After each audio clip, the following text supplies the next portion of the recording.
Welcome back to another episode of Recovering from Everything, a podcast for everyone who has ever had anything happen to them ever. I am Kinga. I have had so much happen to me, I sometimes want to scream. But I am glad that I am a woman of faith, not religious faith, despite having a Christmas tree and celebrating the impending Christmas holiday.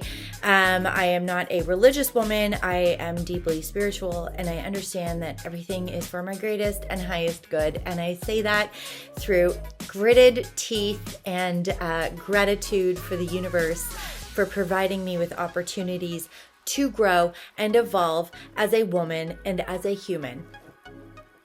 What has happened? Here's the theme of the podcast. Now, you might have clocked it on my last podcast, which was like 1,000 years ago. Because again, I have to go through things and get to the other side of them before I record a podcast. So you might have clocked it, but I am single. I decided to end my relationship again, and this time for good. I don't really have any sort of sadness about it, which is strange and makes me sound like a sociopath. But I am on a journey of deep self-reflection. Not necessarily about this relationship in particular, because my brain has sort of categorized it into this lump of a theme of a type of person and a theme of a type of behavior on my end. And so there's no sadness. There is lots of anger and frustration. And I suppose that is masking some sadness, but it's not sadness about the relationship ending. It might be sadness and frustration about the way that I have behaved in many relationships. Because I have behaved in a way that goes against my own comfort. And I was listening to John Kim, who goes by the Angry Therapist on Instagram. Love that man, love his work. Big fan of his podcast with Sean Galanos from The Love Drive. But he called it, every time you go against one of your values, you are diluting your character. And that really hit home for me. And I, since then, have sort of spiraled. It almost also feels like a slide down like icy or like really slippery downhill slide into self-examination. And my God, it goes back, the earliest I can remember is age 12. So let's analyze my history with men since the age of 12, but let's be honest, since I was very little. I don't want to say the words daddy issues. I don't want to say it. I'm 41. I'm a grown-ass woman. I am in charge of my own actions. But this repetition is a big one. I've made some improvements for sure, but I do feel like me deciding to end this relationship is a door closing on a very long chapter of my life. And I have decided now to pay attention to myself and have a whole single on purpose journey. So let's talk about it. Okay. Single on purpose. There has never been a time in my life where I have intentionally been single. literally ever since I can remember, I have always been seeking or chasing or hunting, let's be honest, for the attentions and affections of the male species. Very OG listeners will remember that when I was super little, I was maybe 3 or something. My dad defected. So that means ran away in the middle of the night as an elaborate plan with him and my mom to get us out of a communist country. But it did require that he sort of like escape, settle in a good country, and sponsor us as, refugee immigrants. So that happened, which is why I now live in Canada.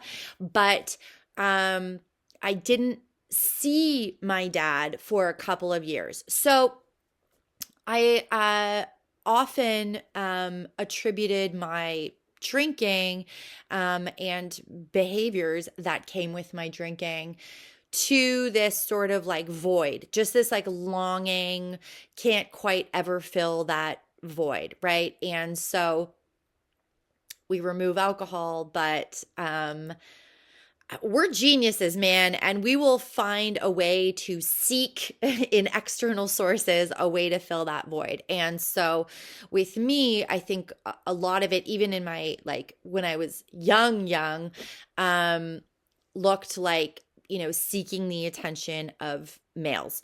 My daughter doesn't have that, thank goodness. Like, it's crazy to witness a person that doesn't have that, because I was always, and I mean, this was like, the 90s or whatever, and girls like me were just sort of written off as like boy crazy. Could have used an intervention, could have used a therapeutic intervention. That is neither here nor there now. But I see now that is what's happening. So I ended my last relationship 6 weeks ago. It had been dying, unbeknownst to him, apparently, because no one ever listens when I try to talk. So unbeknownst to him, it was dying. It was very much dying for me. And then my birthday sort of was the nail in the coffin. I took a little bit of space that week from the relationship. I communicated that. And then when we talked again, I was like,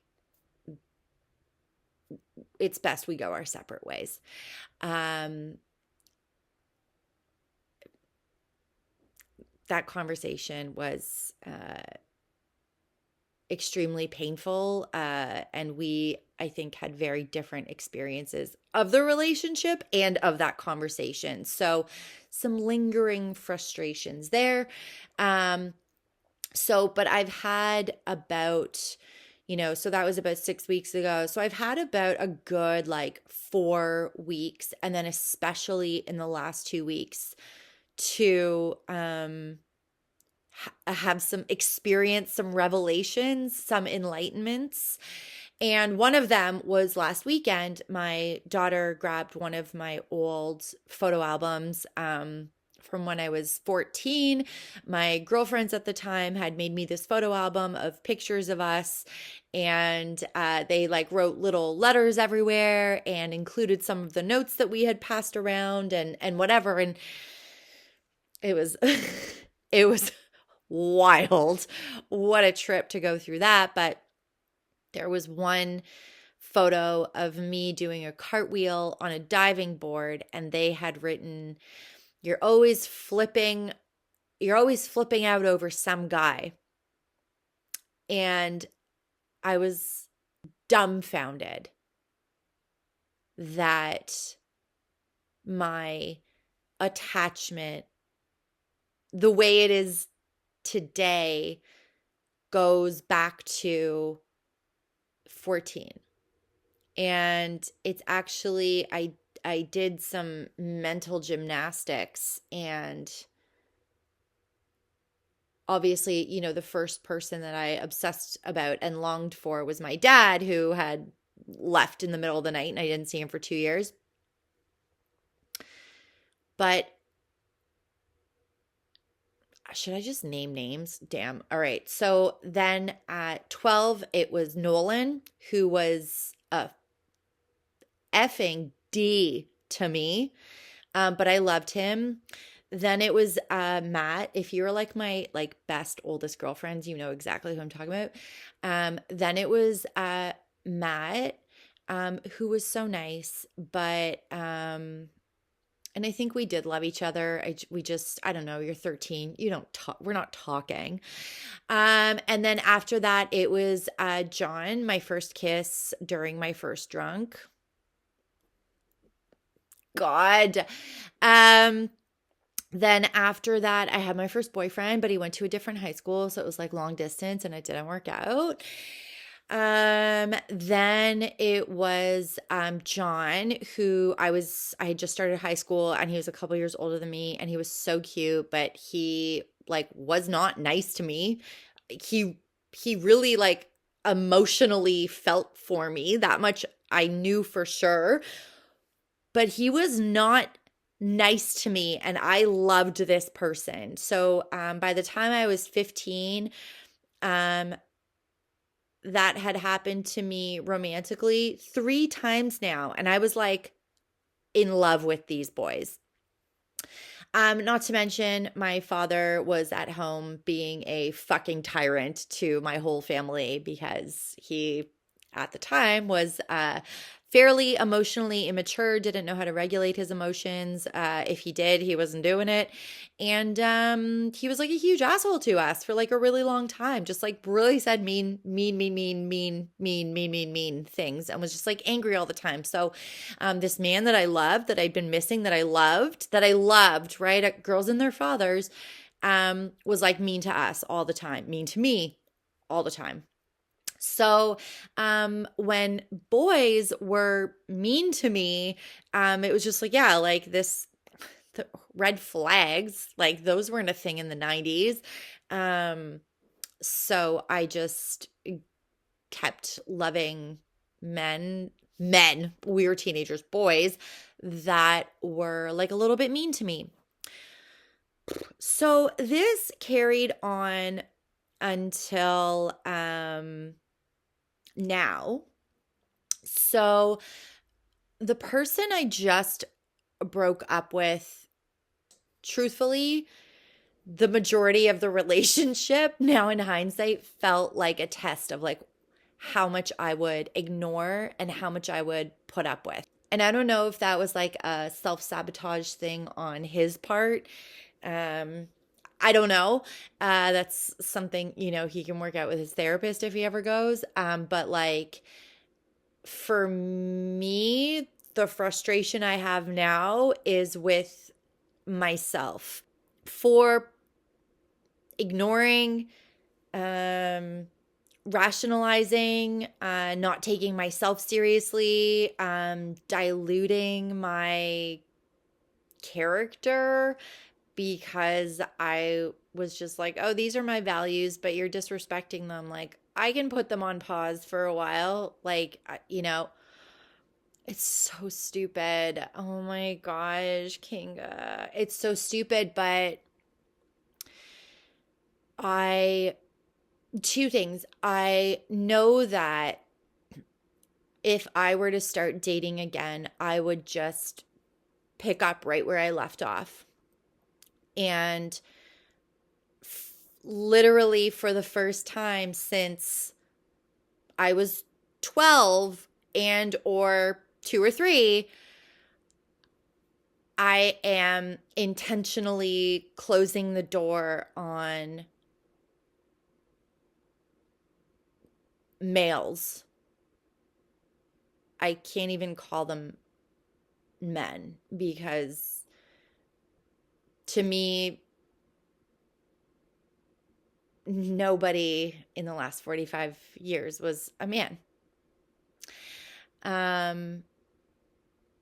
Not the way like I think a man should be. save for my ex-husband, who's super lovely, but we're just friends. But even that, there was so many points in the relationship where I just felt very, very, very small. And those triggers are still very lingering. I still feel like, I was married in like a huge transitional point in my life. So, like my late 20s and my early 30s, I got sober in that marriage. So it was like very chaotic. I was also still very chaotic in early sobriety and trying to figure things out. Like I was not the picture of perfection that I am today, you guys. So, it was very easy for me to just kind of assume the role of like the sick one, the one that needed help, like and so I'm still very triggered by that sometimes. So that's sort of just the kind of only asterisk there is like I was married to a man who was wonderful, but we are ultimately just friends, and you can't be married to someone you're just friends with. So I feel like I've dated the same type of person, or I've sought out the same sort of person for the last few decades.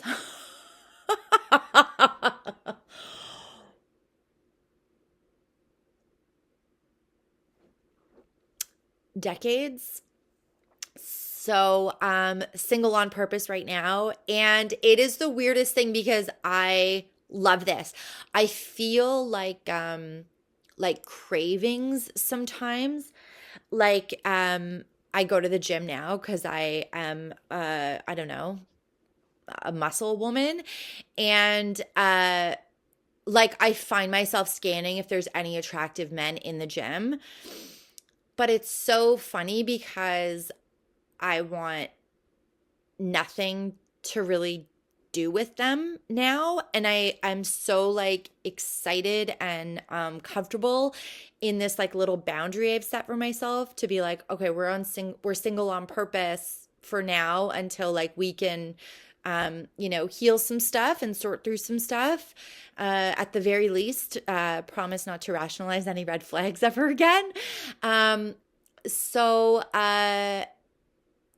I know that it's just like it's crazy to observe like old recently old behaviors kind of coming up to be like, who in here can I chase after? Whose attention can I get? So I like on purpose dress disgusting when I go to the gym. Like I like the rattiest oldest t-shirts.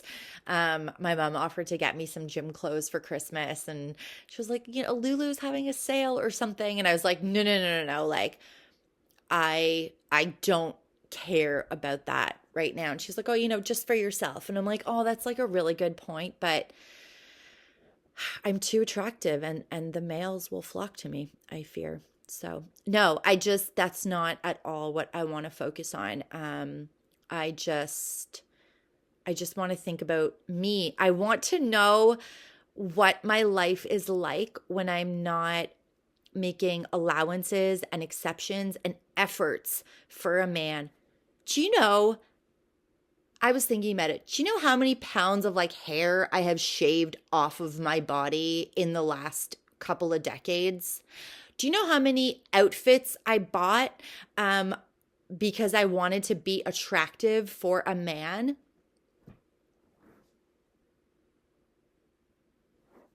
It's alarming. It's alarming. Do you know how many outfits were bought to be attractive for me? Zero. And that is my pattern. And this is what I am seeing is, for the most part, I have dated extremely mediocre people. And now that I am a woman that is thriving and shining, and I'm going through, just relentlessly the evolutionary process to be bigger and more and better and make like a lasting impact, the gap between me and mediocre people is fucking massive. And there are people who are far greater than me who would say the same thing about me, and that is okay, and I respect that, because I am working and I am striving and I am doing the work to expand as a woman, as a human, as a business. The amount of women that I serve, et cetera, et cetera. What makes me crazy is like the men that I have been with have just been baseline, like surviving, like barely. And I'm so supportive and I'm nice. But deep down, I think it's fucking ridiculous. And those deep down feelings is what I like wasn't listening to, which is what now is like pouring out of me to be like, why am I celebrating the absolute most basic human requirements to make someone feel comfortable? Like literally, like, yay, you ate today. Like, great job. Kinga. And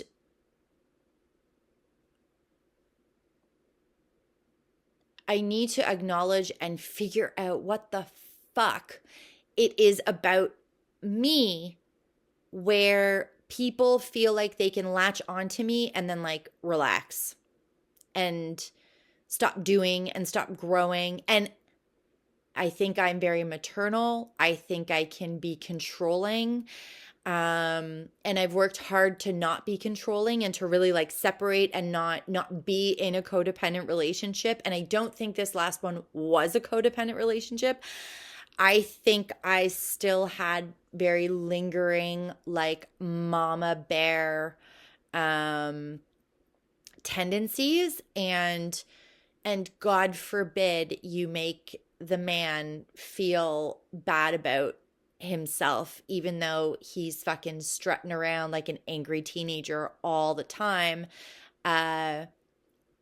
You shut your mouth and you don't bring it up, and very like stand by your man, and like disgusting. So instead of being like, oh, well, next person I date, I'll just be more vocal about the red flags. No, next person I date is not going to have any of that stuff. The next person that I will even consider spending any time with will be cooler than me, smarter than me, richer than me, better than me. And all the time, I will feel lucky to be that person's person. And I haven't felt that in so long. I've only felt resentful, small, controlled, controlling. I truthfully right now do not believe that a person out there exists for me. And that's fine. Like, I'm okay with that, because I look at my life now and I did not think it was ever going to be this big and beautiful and good 12 years ago when I first got sober. So I'm okay with right now just being like, I can't even picture this person. Like, yeah, I don't know, Dan Martell maybe, but I think he's married. But like that sort of like level of like, I need someone that I consistently respect. That's it. I need someone that I like consistently respect. And I don't think I've respected consistently the people that I've been with. And,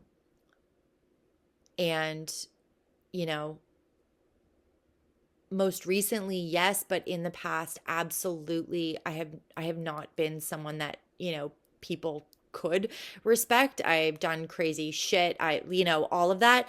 And I think my dating brain just kind of got stuck there where it was like, I don't deserve that, maybe, because I'm such a piece of shit. Something like that. Anyways, this is the journey we're on now. This is all for me to figure out in the next, I don't know how long. I'm not doing like timelines or anything like that, but I think my upcoming journey, whatever this is, revelation, is going to be so interesting. And there's one thing that I am questioning, and I don't know if it's like old behavior or legitimately a good question. And maybe I'll reach out to the angry therapist, John Kim, and ask him what I should do. But I'm in like a whole single on purpose community. It's great. My question is, and please let me know what you think. Do I open myself up to casual dating so that I can practice some stuff? I don't want to. Okay, there's that answer. I don't want to. Not right now. Not right now, which is so crazy. So it's been 6 weeks. In the past, between relationships, like I worked really hard one time, like over 5 years ago, to not talk to any men for 3 weeks. I lasted 3 weeks, and that was like crazy, right? So it's been 6 weeks now. I'm not there. Maybe no. Maybe in like a month or two or something, I'll like think about, maybe casually dating. Oh my God, if I have to download a dating app, I will kill. No. Okay. All right. We'll cross that bridge when we get there. Right now, the answer is no. The answer is no. So this is not, if you are a man who happens to be listening to this, I don't know how the fuck you got here, but if you are a man, this isn't some like invitation for you to like your ego to be like, I'll get her. No, like literally stay away from me. Let me just like live my life. Let me go on my healing journey. Is not invitation, but I'm looking forward to it. I'm single on purpose for the very first time.